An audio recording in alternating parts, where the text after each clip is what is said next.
KHTS, your hometown station. I am T. You're listening to Dr. Proctor. We're here every Thursday, noon to 1.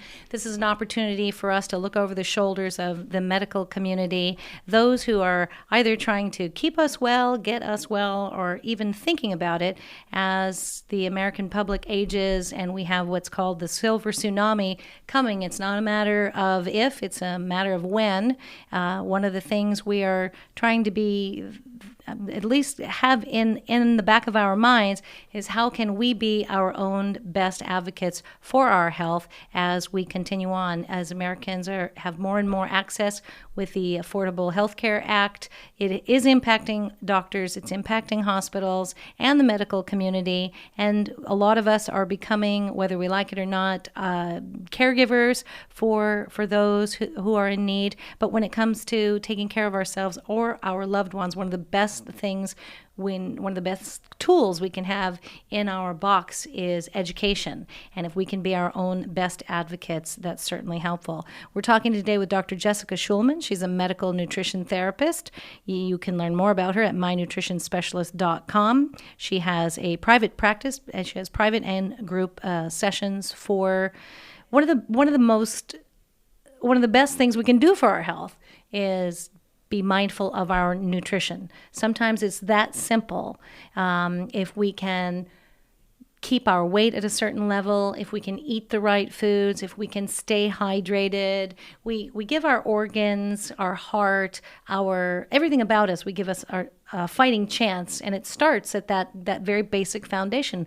The old saying was, your body is your temple, and the apple a day keeps the doctor away. Well, certainly we do eat every day, and what we put in our mouth, absolutely, we are what we eat. And if we're not staying as healthy as we might like, that's one of the first things we should probably take a look at. We're talking today about holiday eating, and we spent the first segment discussing really overindulging and trying to be mindful of the kind of food we are consuming during the holiday season. And Dr. Schulman, I wanted to talk to you a little bit about, all right, as I said, cat's out of the bag, horse out of the barn, ham out of the refrigerator. We've done the damage. We've eaten the way the holidays can sometimes set us up to eat. And here we are, we've either gained the weight or we're uncomfortable. And a lot of times it's bloating more than even that weight gain. We've done some serious eating. We've overextended our stomach, which is the size of our fist, which I think is another one of those tools to remember when you sit down to eat. You got to put in as much as, the size of your fist. If someone's already done done the damage, it's enjoyed over the top. What a lot of people, once the holidays are over, calendar turns a page, January 1st, that's it, I'm turning over a new leaf. And that's one of the worst things I think we do, because we often defeat ourselves. Do you have some thoughts and some advice on how do we get back on the appropriate chuck wagon trail?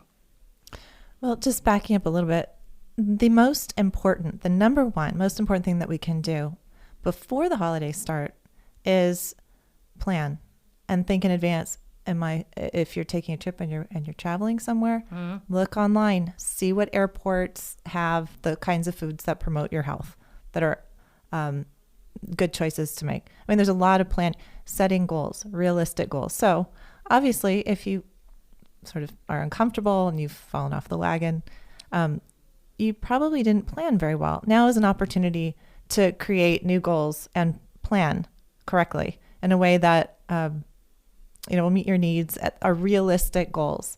How do we do that? Probably not by saying, okay, on the 1st, I'm going to be perfect.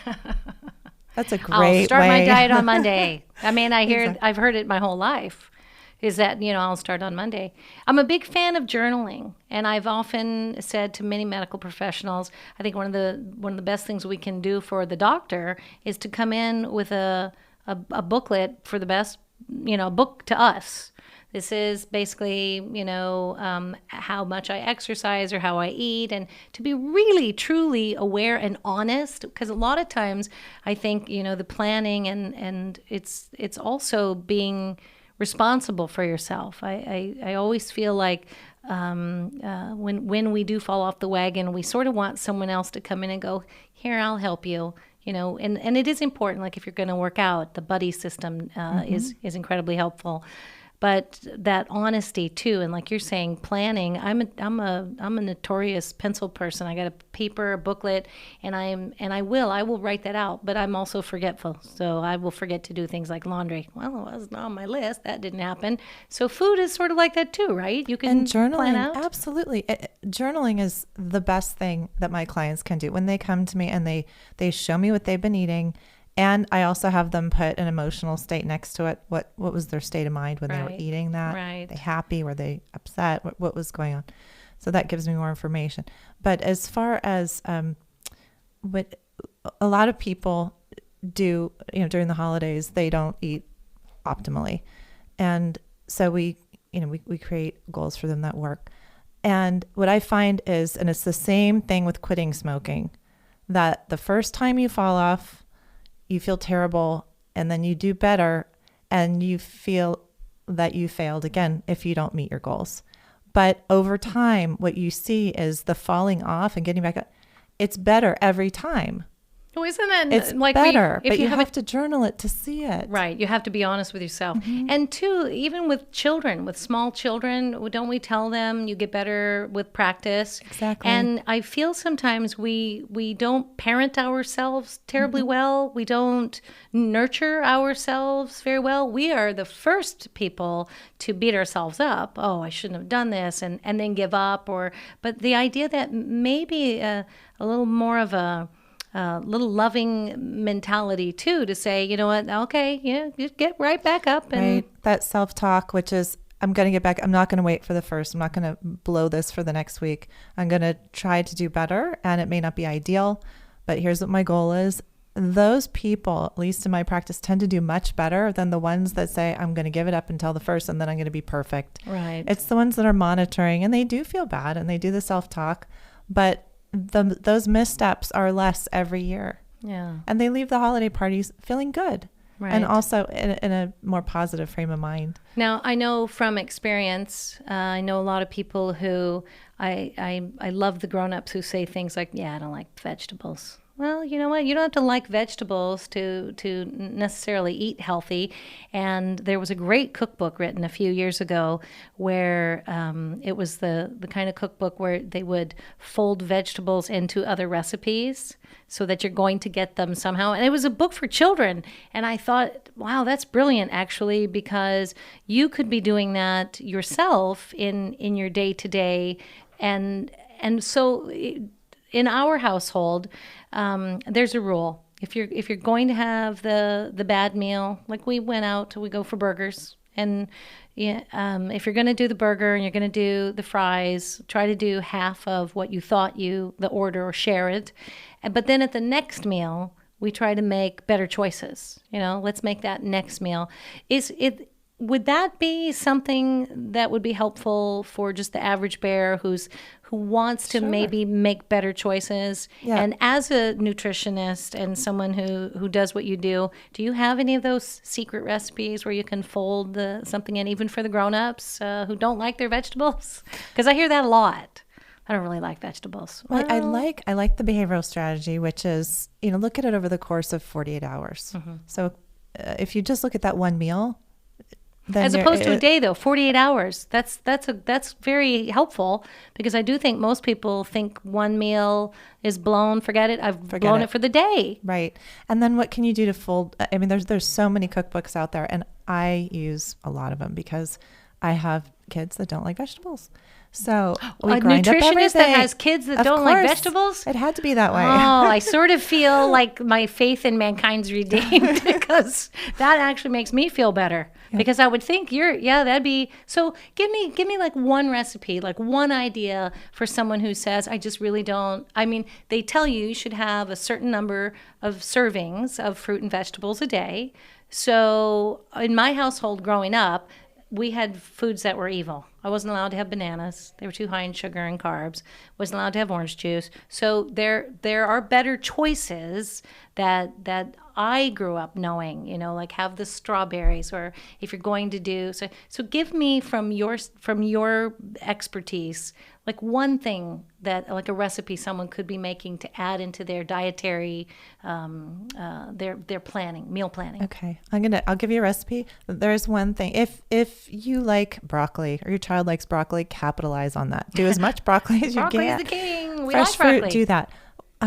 Here's something that I did, and it seems like a lot of people in my circle of friends end up doing it with their kids too, because it works, is I use various kinds of immersion blenders and things. Blenders are awesome because they disguise things. I blend up my vegetables, onions, zucchinis, mushrooms, blend it up, and I would put it in black beans. You can't see them, and put cheese on top, crackers. My kids have no idea. Now it's like nachos. Exactly. And the good stuff in there. And I freeze it because I don't have time to cook. So I'll make a huge batch and I freeze it. That's also encouraging, because I know one of the other excuses that I hear for not eating properly is I don't have time. But if you can, like, just pick that little window to prep stuff, freeze it, put it away, or like you're saying, there are a lot of things now that are prepared. You can go in the freezer section. You don't want to cut up an onion? There's a bag of cut up onions. There's some choices you can make. Right. I just did that this morning.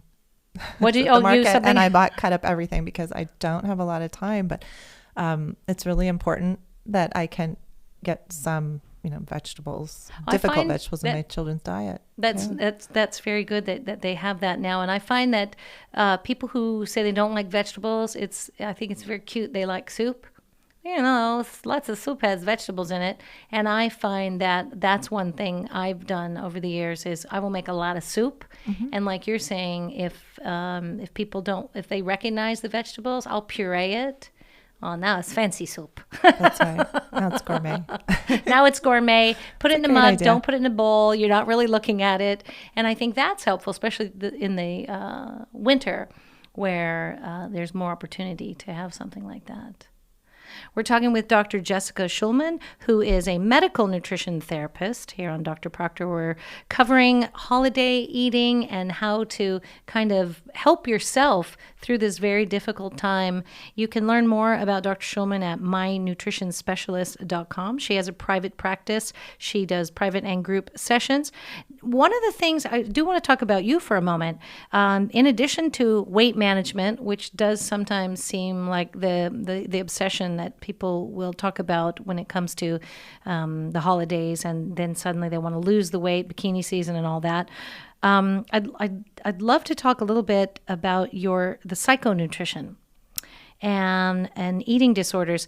I feel like as Americans have a weird relationship with food anyway. It doesn't, I mean, I know that you do this in regard to eating disorders. I feel that we really, all of us, could be more aware of why we eat, when we eat, what we eat. Because it is not, I mean, that mindless eating is one thing, but sometimes our relationship to food, it's not like an addiction where you can just stop doing whatever you're addicted to. But if food is an issue for weight and optimal health, one of the first things you have to do is not just think about what you're putting in your mouth. You have to think about what's going on in your head. Can you give me just a little bit of insight into what psychonutrition is? It deals with early relationships that we develop with other people, and also we talked about this on the last show with objects. And what's happening in this country is everybody's busy, everybody's working, and so babies tend to be bonding with bottles. And whenever a child is in distress, we put food in their mouths. So this idea of comfort foods and that not necessarily being health promoting is grounded in science. It's there's a link between psychology and then nutrition status. Another thing that's happening is there's food insecurity in this country, and so what happens in those cases is that families are looking to buy food that are very inexpensive. And it happens that those tend to be the more processed foods. So we look at individuals that are obese, and it looks like they're eating too much, and that's not necessarily the case. They're making the wrong choices because they don't have the same resources as the next person. So it's psychonutrition is looking at not just the food and the nutrition components to it, but what is driving our relationship with food, what is driving the choices that we're making. And all of us are at risk because we are in an environment where there's excellent marketing of the wrong kinds of foods, and they're easily accessible and inexpensive. So we're all at risk, and we have to look at the social environment, psychology in order to address. I think that during the holidays, especially, in addition to just some outrageous food choices, because I saw a meme the other day or something on social media where it was a pumpkin pie milkshake, where you took your leftover pie and put 2 slices of pie in the blender, ice cream, milk, blended it up, whipped cream on top, and I thought, I did not just watch that. And pour it in your gas tank. Yeah, no, and you yeah, in your human pie hole, and I thought, wow, there are outrageous food choices during the holidays, but the holidays for a lot of people, I'm going to say most people, if I had to get down to brass tacks, it's a very emotional time. It's a time we think of people we've lost. We think of people we're no longer, associating with. We have difficult relationships. I mean, so many of us, there's a reason why the movies and the sitcoms have the families fighting during the holidays, because that's pretty normal. The holidays are such an intense time for the average person. And I think that now that we have that coupled with food and crazy food choices, I feel like the idea of being mindful of what we eat is certainly important. And then when we eat, how much we eat, but also why we're eating what we're eating and how we feel about it. And sometimes I feel like the holidays, it can be a real recipe for bad things. So I love that there are people like you in the world, Dr. Schulman, who do things like psychonutrition, and again, not just for eating disorders, but the idea that each and every one of us could be a little more aware of the reasons we eat the way we eat. And to add to what you're saying, and to be aware of who we're eating with, because really that's why we go to events for the holidays, is to be with people, and it becomes all about the food, and to be able to take a moment and remember we're here for the people. We're not here to. Yeah, but sometimes there are people that are not the people you want to be with, and it's much easier to be at the pie table than be with those people. Right. So, yes, we do need to remember the relationships and why the holidays are what they are. But then also the people that are, the crazy makers that we think to ourselves, okay, now I have to protect me and from Aunt so-and-so because she's going to pick on me. Let's not fill that need with food. We're talking with Dr. Schulman. You can learn more about her at mynutritionspecialist.com. Dr. Proctor here on your hometown station, AM 1220 KHTS. Doctor, give me the news. I've got a bad case of loving you. AM 1220 KHTS hometownstation.com. I am T here with Dr. Proctor every Thursday. Again, an opportunity to peer over the shoulders of the medical professionals as Americans age, taking care of aging parents or grandparents, dealing with insurance changes, health issues close to home. One of the things that concerns me is that people are overwhelmed, and attempting to become their own advocates is sometimes tough, and they turn to the internet, a landscape which can be overwhelming and confusing. So having a friend in the good is always, in the know is always good, and an opportunity to talk, for example, today with Dr. Jessica Schulman, a medical nutrition therapist. We've talked today about overeating and just eating during the holidays and how to kind of right the wrongs that we might do. And Dr. Schulman, I would like to know a little bit more for people who are seeking some kind of support. I love that you have your website, mynutritionspecialist.com, where there's advice and there is certainly support. But even though this is one of the keys to well-being, what we put in our mouth is one of the keys that will help the doctors help us when we really critically need them. This takes away a lot of illness, how we take care of ourselves and our nutrition needs. Talk to me a little bit before we wrap up about how people can find help, because it is something that's a bit prohibitive to get their own nutritionist, right? They turn to wacky places. That's true. And so there's a lot of nutrition information out there, as you know, and there's support as well. But I think that's true for a lot of people. They need expertise, and registered dietitians are trained to provide expertise. Registered dietitians have most of the time a master's degree in nutrition, and they have to do an internship. They have to take the boards. And insurance doesn't cover it. That's the challenge, is that for the most part, if you want to improve your nutrition, unless you have a catastrophic illness, something like, type 1 diabetes, it's going to be really hard to get those services covered. So where do we go for support? We want to do better on the holidays, prenatal, postnatal, kind of, normal things that happen in the life course that are not illnesses. Where do you go? Where do you go for support? And most people turn to lay persons. So we have registered dietitians, but most of the time they're out of pocket. So what can we do? And what I'm trying to do in my practice, and this is new for me, is cost sharing, where we do groups. And actually that I think could be more effective because of the support. Well, hopefully people will reach out, and again, perhaps go to mynutritionspecialist.com. We've been talking today with Dr. Jessica Schulman, medical nutrition therapist, here on Dr. Proctor, every Thursday, noon to 1 on your hometown station, AM 1220 KHTS.